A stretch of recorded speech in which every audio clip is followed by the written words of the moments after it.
Grammar workshop 我哋講下姜濤呢首新歌 Dear My Friend 歌名文法有冇問題呢？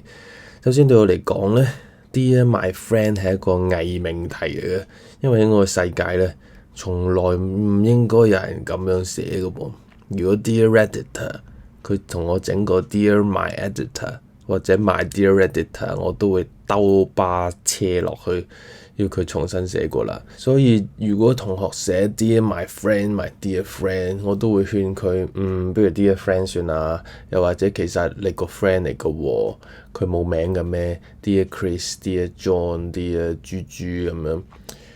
咁但係呢，而家歌名喺度啦，咁我哋都要嘗試去尊重作者嘅原意。個 my 呢一定有啲意思，一定有啲玄機。首先呢，英文有規則叫 order of adjectives 㗎。咁喺初中英文老師10個有10個都會識呢個表㗎啦。咁determiner 放最前嘅，無論係 a and the 啊 his her my 啊 this those that those 呢啲呢放最前嘅。正如字典話俾我哋聽係 my dear sister， 所以 my 喺 dear 前面呢係一定啱㗎噃，係一定啱㗎噃。咁但係呢 old fashion 喎，你記唔記到 old fashion 啊？咁所以呢又啱唔晒㗎噃。咁嗰日呢我會做一啲越級挑戰啊，去講一啲初中程度以上嘅英文。我會提出3點大膽假設呢，試下為Dear My Friend 呢個歌名嘅文法去辯護，話俾大家聽呢。佢雖然唔係好常見嘅文法，但係都未必錯㗎噃。第一點 My friend 就係你對對方日常嘅稱呼，因為身邊人你點嗌佢呢，其實係好私人嘅一件事嚟嘅。My friend, my love, my darling, my dear， 我就係中意咁嗌佢嘅。喺我哋之間呢，呢個就等同於一個名字嘅關係。咁名嘅嘢呢，係唔輪到旁人幫我哋拆開佢嘅噃。正如 my melody 叫做 my melody， 所以係 Dear my melody， 唔係 my dear melody。我就當你 my dear friend 文法先係啱。咁你又寫唔寫得出 my dear dear 呢？第二點係十分之重要嘅。我越研究就越發現 dear 喺呢度根本就唔可以當一個普通 adjective 去看待。首先呢首歌呢係姜濤唱俾一個已故嘅朋友啊，係真人真事嚟嘅。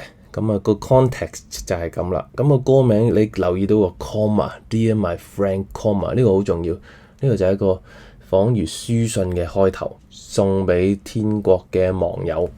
咁我哋頭先提過呢，英文有呢個 order of adjectives 嘅規則，但係又有另一個規則。我哋睇清楚 the dear 有2個意思。第一點 loved or important to somebody， 真愛的、寶貴的、真實的。第二點 dear係一個大階 D 嚟嘅，佢寫咩啊 ？Used at the beginning of a letter before the name or title of the person that you are writing to。點解要煞有介事用個大階 D 呢？同埋你睇真啲呢，呢個 Dear 2號其實有咩意思嘅？有咩意義嘅呢個 adjective？冇意義嘅喎。你見佢唔係真愛的，唔係珍貴的，唔係深愛的，係純粹係放喺書信開頭嘅一個字嚟嘅喎，一個空殼嚟嘅喎。朋友，我翻返嚟呢個表，我想請問 Dear 應該放喺邊一個 column 啊 ？Opinion、Size、Age、Shape、Color、Origin、Material Use， 你會答 Opinion， 我有啲保留啊。你諗緊嘅親愛的、寶貝的、鍾愛的呢，全部都係1號嘅 Dear。我哋而家講緊2號，所以字典10本有10本都會同你講 Dear 係一個 adjective， 但係我發現呢，佢唔係屬於呢個 table 嘅一個 adjective 嚟嘅。咁呢個呢，同英美嘅文化有關。你好似發現西方人呢，成日都口甜舌滑啊，左一句 baby 右一句 sweetheart 咁樣，好似好 sweet 啊，所有嘢 cupcake 啊話幾 sweet 啊 ，cutie pie 幾 sweet 啊。咁 Dear 呢，作為書信嘅開頭呢，我自己嘅不專業研究就追溯到呢，似乎係同15世紀呢個基督教嘅影響係有關。即係基督教話俾我哋聽要愛人如己啊，陌生人要當佢為兄弟一般去相愛。咁 Dear 呢，作為一個書信嘅開頭就此普及咗啦。咁你見到背後有一個深厚嘅西方哲學文化傳統，咁所以中國人呢，其實不吃這一套。你細個教我要寫親愛的叔叔開頭咧，我係會毛管戙喎。我細個已經識得毛管戙啦。我發現咧，中國文化唔應該咁樣嘅。你而家睇緊嘅咧係魯迅先生嘅字啊！你發現親愛的喺中文根本冇立足嘅空間，根本冇呢一個對等嘅概念，所以仲寫緊親愛的開頭嘅朋友，你哋其實係幫緊西方外部勢力搖旗吶喊，幫緊人哋傳教喺度滲透基督思想，徹底摧毀文化自信，分分鐘危害國家安全嘅。咁字典嘅翻譯冇辦法啦，佢係字典嚟噶嘛，佢一定要揾啲嘢去譯噶嘛。你見親愛的瓊斯太太好似睇緊翻譯小説咁啊嘛，傲慢與偏見真奧斯丁啊嘛，親愛的李奇，親愛的達希先生，成本書都係噶嘛。咁呢個異國情調佢要保留呢，亦都係合理嘅。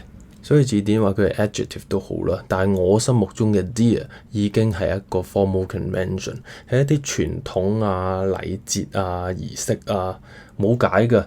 你要嘟嘟陳先生，嘟嘟莫小姐，呢個嘟嘟可能係一個稱呼，可能係一個鞠躬，可能係一個握手，可能係一個點頭。喺呢度對我嚟講，我甚至覺得 dear同現代人 informal 嘅時候講嘅 hi 根本係冇分別嘅。你會 hi my friend， 唔會 my hi friend。OK， 你諗真啲 ，hi 同 dear 有乜分別啫？ hi informal， dear formal 啲咁解啫嘛。唔用 hi 用個 to 其實係一樣嘅。Dear my friend 就等於 to my friend， 致吾友，文言啲嘅翻譯啊，致吾友。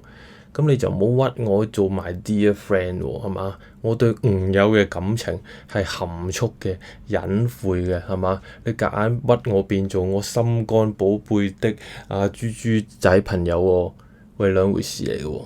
嗰種含蓄隱晦俾你搞彎晒喎。嗱，呢個例子超正啦 ，Dear my dear future husband， 嗱應該 comma 唔係 full stop 啊。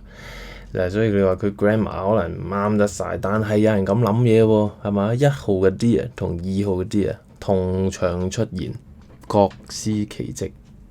第3點，語言學其實係 descriptive 由下而上啦，定係 prescriptive 由上而下呢？咁我發現咧，姜濤絕對唔係唯一一個咧會講 Dear my friend 嘅。其實好多人咧，不過主要都係亞洲地方，都係日本啊、南韓呢啲文化咧，好中意 Dear 嘟嘟 Dear my 嘟嘟咁樣嘅喎。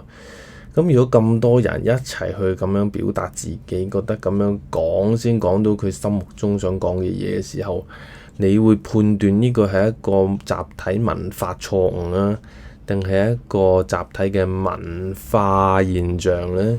咁呢個就視乎你係有一個從下而上嘅 descriptive linguistics 描述性語言學思維啊，定還是係從上而下嘅 prescriptive linguistics 指導性語言學思維呢？仲要你睇下，唔淨係日韓亞洲文化會咁講嘢㗎，外國人我相信呢啲係 native speakers 啦。嗱，唔多嘅，但係至少有一個咧已經足夠話俾我聽，原來 native speakers 都可以咁樣諗嘢喎。咁與其一個字話錯或者怪，我會關心點解佢會咁講嘢、咁諗嘢嘅咧？